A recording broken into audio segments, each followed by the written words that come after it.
મારું હારું મારે ભણવું છે પણ પૈસા નહીં કાગળ પૈસા લાવું મારે ભણવા પકવડ નહીં મારો ઘરમાં કોઈ ઘર નહીં શું કરું હારું મારે ભણવું છે શું કરવાનું ઉભો રે શું હેડ્યો ભણવા ચોકણ સાતરા લે ઓવા સાતરા લે અને મારા આબુ એક ભણવા લે તાર તો જલસા પડી જાય યાર બધું મજબૂત છે મીકણું તો બાલ કપ્યાલી છે કપડા આપી છે ખાવાનું મફત બધું ઈકણ એવું ચોપડાની બધું મફત તો લે મારે ઈકણ આબુ મને આલસી એડમિશન ઈકણ ઓવા આલસી યાર તો પેલા તો મારા સાહેબને પૂછી જોઈએ તો માર ફી કેટલી હે ફી તો 1000 છે પણ સાહેબ ચોક તો ના પાડી તો પરિસ્થિતિ એવી એટલે કહું એવું ઓવા હા લે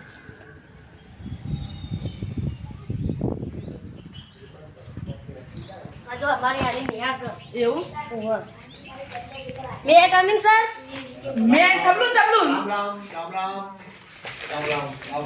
સાહેબ બોલો ભણવું છે ને આપણે મારો પણ ભણવું છે મારો પરિસ્થિતિ બહુ ખરાબ છે મારો યાર મમ્મી પપ્પા નહીં મારા પણ હું શું કરવા તારે તકલીફ છે તો હું નાબૂદ કરીશ ભાઈ બોલ ચોપડોની બધી ફી નહીં એવું બધું તારે ચોપડો ના હોય તો આ છાત્રાલય ચાલે છે આપણું અહીંયા બાળકો આપણે 21 બાળકો અહીંયા રહેશે અને દરેક બાળકોને ખાવું પીવું રહેવું જમવું અને બાળ સાથે કપડો સાથે આપું છું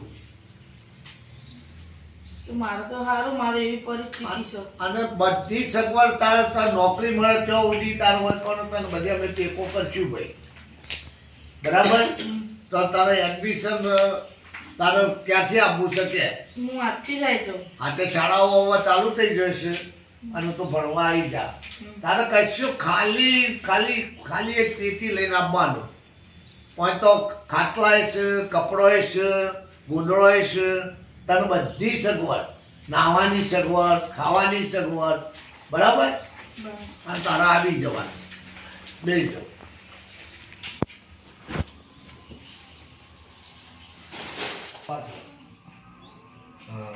જો ભાઈ અમે તમે નવી બાળક અહીંયા છાત્રાલયમાં દાખલ થવા આવ્યા છો પણ છાત્રાલયમાં જે સગવડ છે એ આ બધા બાળકોને કાયમી જે મળે છે એમાં આપણે વિદ્યાર્થીઓને પૂછીએ બોલો આશિષભાઈ અહીંયા ખાવાનું સવારમાં શું મળે છે સવારે મંગાવેલા પૌવા બપોરે દાળ ભાત છાશ રોટલી ગરમ ગરમ સારું હોજી પછી ગમે તે કહીએ શાક બનાવું રોટલી દૂધ છાશ માંગે તો છાશ ગોળ ખીચડી મીઠું તેલ બરાબર ચલો પછી આપણે બધા બાળકોને બીજી શું સગવડ આપીએ છીએ ભાઈ બોલો લુગડા લેવડાવો છો બાલ કપાવે છે બધો ખર્ચો તમારી માથે હોય છે આપણે બાળકોને કપડાં પણ આપીએ છીએ બાલ પણ કપાવીએ છીએ હિન્દી પેન આપીએ સંચો પણ આપીએ છીએ બરાબર નખ કપાવવા નખ્યું પણ રાખીએ છીએ પણ ભણવું પડશે ભાઈ આજના જમાનામાં ભણ્યા વગર જીવનમાં તમે આગળ નહીં જાઓ મારો ભણવું જ છે અમે ભણવું કોઈ નહીં અને અમે આ છાત્રાલયમાં એટલા માટે બાળકોનું આખું જીવન સુધરે એના માટેની જ આ વ્યવસ્થા સમાજ કરેલી છે તો તમે પ્રેમથી અહીંયા રહેવાનું અને અહીંયા અમારો વ્યસન મુક્ત છાત્રાલય ચાલે છે કોઈ વ્યસન કરવા દેવામાં નહીં આવે બોલો ભાઈ કોઈ વ્યસન કરવાનું બોલાવો હર્ષદભાઈ ઉભા તો અહીંયા કોઈ વ્યસન હોય તો મૂકી દેવું પડે છે કે નહીં કોઈ તમે ઘરેથી તમાકુ ગુટખા ખાતા હોય મારા સાહેબ બુધાલાલ નું વ્યસન છે હા એક તારે બંધ કરવું પડશે પણ મારાથી બંધ નહીં તો હું ખાઉં તારી તો મને સંડાસ જ આવે આપણને એ નખો પડશે ભાઈ એને આપણે બીજી દવા કરીશું પણ તારે બંધ કરવું પડશે બરાબર કોઈ વ્યસન નહીં તો વ્યસન વાળા રાખતો નથી આ જમાનામાં વ્યસન છે ને એ જીવનમાં તમારે આખી અજીગોતી છે બાળકોનું ભયંકર નુકસાન થાય અને આજના શિક્ષણમાં તમે જો તો આપણે જોઈએ છીએ ને તો જો જોઈએ તો તમે જો તો શહેરોમાં તો ડ્રગ આ ગોજો પીવો આ બધી પ્રવૃત્તિ ચાલે છે માવા ખાવા તમાકુના એ આપણે વ્યસન મુક્ત છાત્રાલય ચાલે છે બેસો આશિષભાઈ ઊભા થો તમે કયા ધોરણમાં છો ભાઈ? 7માં. 7મામાં. હવે તમને અંગ્રેજી ભાઈ ABCD આવડે છે ભાઈ? સાહેબ થોડી જ આવડે. કેમ?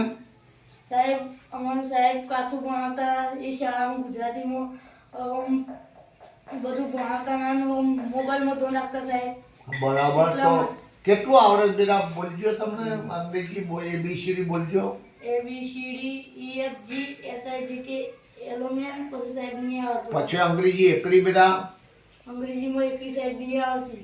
જો બોલજો 1 2 3 એવું કોઈ 1 2 3 4 પછી સાહેબ નહીં આવડતું. નથી આવડતું? સારું, કશો વાંધો નહીં, બેસી જાઓ. ચલો ભાઈ, તમે કયા ધોરણ છો? ઊભા તો. શું નામ છે ભાઈ? સચિનભાઈ. તમને અંગ્રેજી એકડી કક્કો કેટલું આવડે છે બેટા? બોલજો. ABCD સાહેબ નહીં આવડતું. પછી 1 2 3 એકડી 1 2 3 4 સાહેબ તો તમે 9માં આવ્યા છો ને? હજી નથી આવડતું તમને? કોઈ ચિંતા નહીં, તમે છાત્રાલયમાં રહો અને હું તમને 1 મહિનામાં બધું શીખવાડીશ. તમે 7 થી 8 વર્ષ તમે શાળામાં ભણીને આવ્યા. મારા અનુભવે હું તમને બાળકોનું કહું છું કે લગભગ ગામડાઓની અંદર તમે જુઓ ને ભાઈ, તો 60 થી 70% બાળકોને હાલ અંગ્રેજી અને કક્કો નહીં આવડતું. 5માંથી 8માં આવ્યા હોવા છતાં બાળકોનું નથી આવડતું. પરંતુ આપણે છાત્રાલયના જીવનમાં હું તમને 1 મહિનામાં તમને અંગ્રેજી અને એકડી શીખવાડી દઈશ એવું હું ગેરંટી આપું છું. ચલો ભાઈ, તમાભાઈ તમે 5માં છો, તમને એવું છે કે કેવું આવડે અંગ્રેજી? ગુજરાતી બોલજો ભાઈ. અંગ્રેજી કક્કો બોલજો.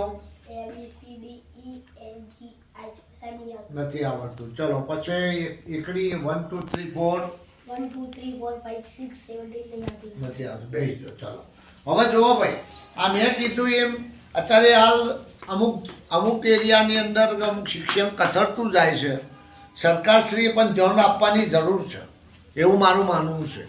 કેમ કે શાળાઓની અંદર જે પૂરતા શિક્ષકો મૂકવામાં આવે છે, છતાં બાળકો અત્યારે અંગ્રેજીમાં બહુ કાચા છે. એમના બિલકુલ અંગ્રેજીનો કક્કોય નથી આવડતો અને અંગ્રેજી જે એકડી છે એ પણ નહીં આવડતી. પણ તમને અહીંયા છાત્રાલયમાં 24 કલાકમાં આપણે અહીંયા તમે 12 થી 18 કલાક 12 કલાક 16 કલાક અહીંયા રહેશો એટલે તમને બહુ બધું શીખવાડીશ. એટલે તમારે શાંતિ રાખવાની. બરાબર ભાઈ? કટી ઊભા થાવ. પછી તમે રમાભાઈ, ત્રીજો આશીષભાઈ, પ્રિન્સ માટે કીટ લેતા આવો. કીટ આપી એમને કાલથી અભ્યાસ ચાલુ થઈ જાય. અમને આપણે કીટ આપો અને તમે એ બધો કીટ એમને આપી દઈએ છીએ. અને લાવો ભાઈ, એ કીટ લાવો. રામ રામ. હા, રામ રામ. લે ભાઈ, આ થેલો,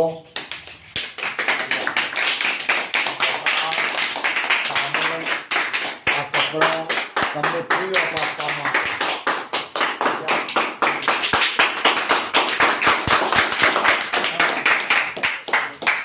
હા ભાઈ, બીજું તમે પ્રિન્સભાઈ, પ્રિન્સ તમને કોઈ ગાતા આવડે છે ભાઈ? હા, મને કળાએ આવો. આવડે છે? હા, તો ગાતા અમારા બાળકોને આજ આ તમે આનંદ કરાવો અને એક તબલો વાજન ઉપર તમને એક સારું સંભળાવો ગીત. બરાબર? બધા બાળકો લાઈનમાં બેસી જાઓ. પ્રિન્સભાઈ એમનું ગીત રજૂ કરે છે. ચાલો બેસી જાઓ.